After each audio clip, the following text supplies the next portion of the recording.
And you're working with us now. You've been up in Spirit. Do you want to tell the students something about what you've been doing up in Spirit? Yeah, it's three old has-beens trying to get a thing together. It's myself, Andy Rourke out of the Smiths, and Peter Hook from New Order Joy Division. And we've got this project called Freebase on the go.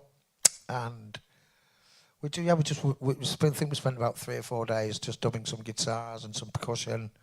And it's a great studio, that upstairs. Okay, now before we sort of maybe throw things open to the students, I've got to ask this question. Sorry, but we've got to ask it because everyone does.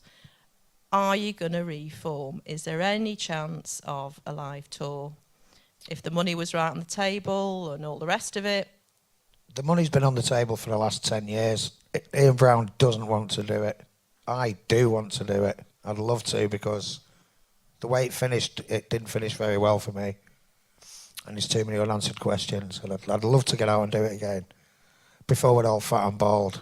Okay. So get a move on Ian Brown. We ain't got long left, yeah? But if Ian Brown doesn't do it, are you going to take a leaf out of Take That's book? Well, do you know what? Liam Gallagher's doing now, is he? Well...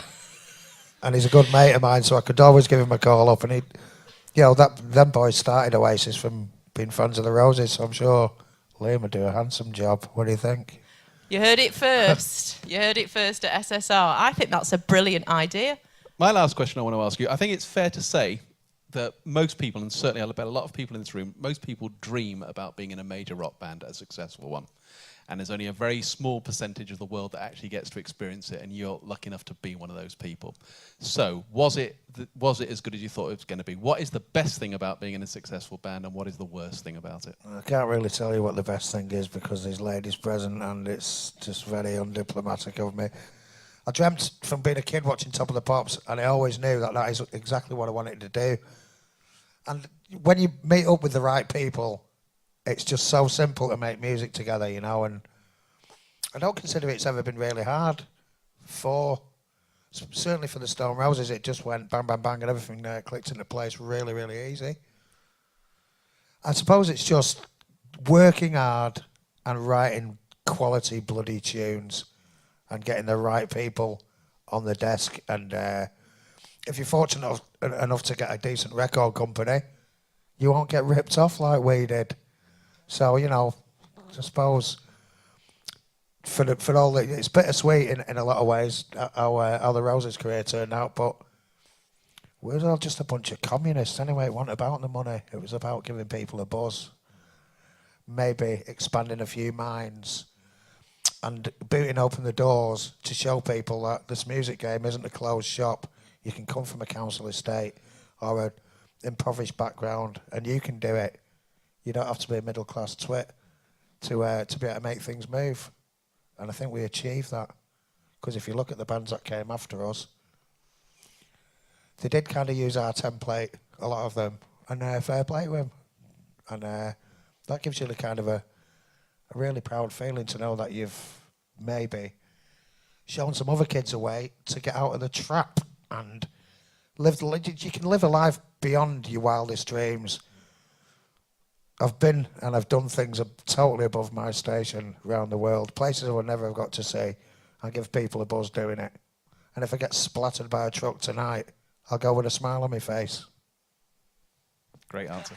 Okay, so now it's over to you guys, really, to ask anything and everything, really. What is it you think about Manchester that's created so many stellar bands that's come out of it, and it's got a real deep sound to it? What is it about Manchester? Do you know what?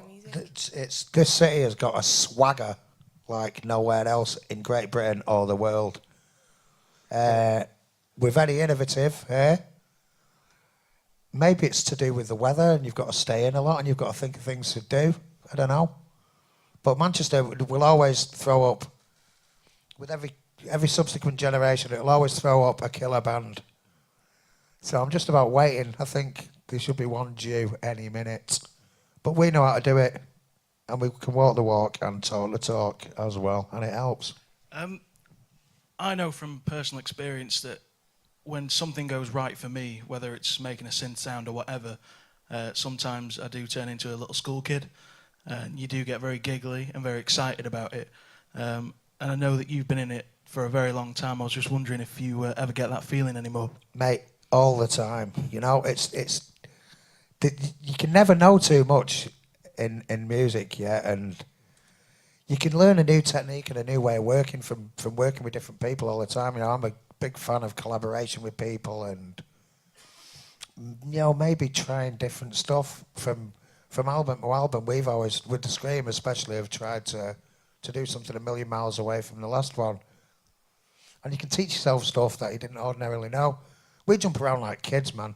When, you know, you can come up with a guitar sound or a way of doing something or what have you that'll just stop you in your tracks, man. That's the best feeling. It's better than sex and better than scoring the winning goal for United in the European Cup final, I'd say. It's brilliant. I still live for it. It is like a drug. Cheers. Just a quick question here. Sorry, you just touched on the Oasis thing. What did you think of the breakup of Oasis? And do you think they'll get back together? And do you think it was a publicity stunt? No, it's definitely not a publicity stunt because I spoke to Noel the day after it happened and I spoke to Liam the day after that. You know, I speak to him a lot. And listen, would you be on tour with your brother for 18 months? Because I know I couldn't do it, much as I love him. They should just have had a 2-year break. And I can't see it being the end of it. I really can't. They're a great band, you know, and I think, you know, the whole is greater than the parts. And give them a bit of time away from each other and they'll miss it, man.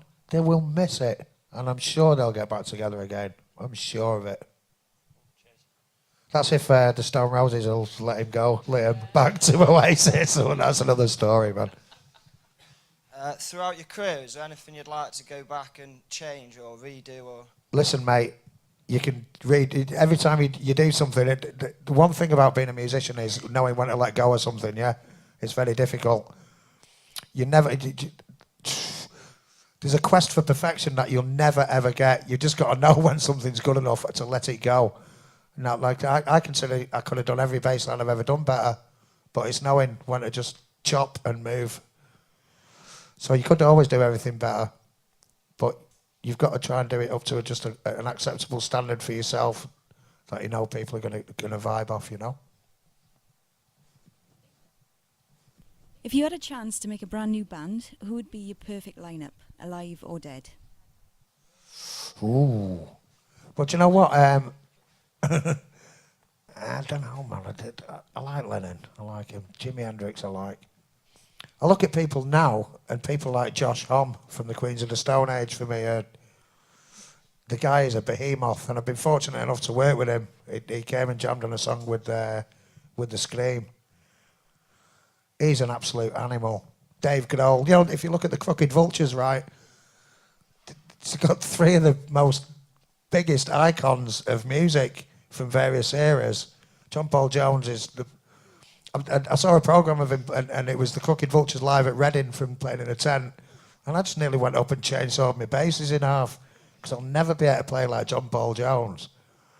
But then again, he's done very well being John Paul Jones. I wouldn't want to be a second-rate him. He can't play as badly as me. So there.